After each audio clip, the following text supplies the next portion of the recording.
Ang Pilipinas po number 1. Doon sa 13, sino-sino yun? Ranging from Thailand, Taiwan, Japan, Indonesia, Malaysia, and other countries narito po sa Southeast Asia. Number 1 ang Philippines ayon sa Hong Kong-based Political Economic Risk Consultancy Group. So yan po yung estado ng bansa natin. At ngayon, nakikita na natin, hindi na dapat ibang tao nagsasabi, pero tayo na mismo napapanood natin, naririnig natin ang nagpapatunay dito sa mga ito na sinabi, pinapatunayan na po ng present pangyayari. Ayan. So meron ng na-arrest na isa subject hinggil sa corruption. So ito po yung mga bagay na ito nakakalungkot dahil tayo ay parte ng lipunan naririto po sa bansang ito, bansang Pilipinas. Ang bansang Pilipinas nung hindi pa naging niya ang independence, hindi pa naging republika ng Pilipinas na tinatawag, ito po ay bansang maharlika. At ang corruption po ay wala sa dictionary. Wala noon sa ating mga ninuno, sa ating mga natives doon. At sila ay mga Muslim noon. Ang kauna-unahang political arena, political yung specific na lugar tungkol sa pamumuno ay diyan po sa Hulo. Diyan nagmula si Sultan Abu Bakar o si Said Abu Bakar na kung saan dumating siya sa Pilipinas noong year 1450, 1400. So sa paglipas ng mga panahon ay nabahiran ng ibang mga ideolohiya at unti-unti gumapang ang tinatawag nating corruption. Unti-unti nag-ugat sa ating lipunan itong salita na ito at nagiging realidad sa ating ngayon. So, pagtitingnan natin ang koneksyon ng kaguluhan sa Mindanao, specifically sa Zamboanga, at ang mga nangyayari sa Luzon, dito sa ating lugar dito sa gitnang Luzon, specifically sa Manila, ay napipicture natin kung bakit nagkakaroon ng mga kaguluhan.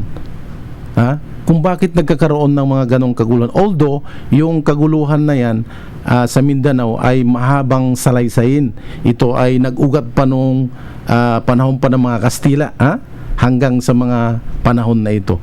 Pero, iyon din ang kung titingnan natin nag-ugat doon sa mga hindi or doon sa mga insincero or insincerity ng mga tao na tumupad sa kung ano yung pinapangako nila. Alam ba natin mga kaibigan, mga kababayan, dapat natin matuklasan or kaya malaman ang mga ugat ng kadahilanan ng kaguluhan dyan sa Mindanao. Pag isasama po natin ito, may more or less 4 o 5 lang kadahilanan. Bago itong dumating ng mga ng mga kaguluhan ngayon. Ngunit bibigyan natin ng konting bird eye view ang ating mga listeners dahil mahirap ang mga tao ngayon, ang ating mga kababayan na bigla na lang tumalon sa mga komento na wala silang sapat na kaalaman kung bakit nangyayari ito. Bakit nangyayari ito? Kaya naman bibigyan natin sila ng konting bird eye view kung bakit nangyayari ito. Unang-una po, ang pinakaugat ng kaguluhan dyan sa Mindanao ay yung babalik tayo sa panahon ng Kastila. Yung annexation ng Sultanate of Sulu into the Philippine territory.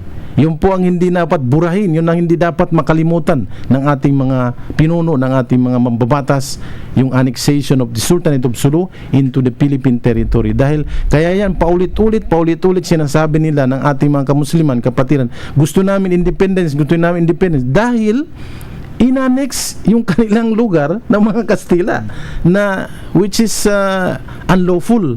At ito inilagay sa tinatawag nilang Treaty of Paris between America and Spain. Gumawa sila ng kasunduan na binenta ng Kastila sa Amerikano ang buong Pilipinas kasama ang Sultanate of Sulu na hindi naman nakuha ng mga Kastila.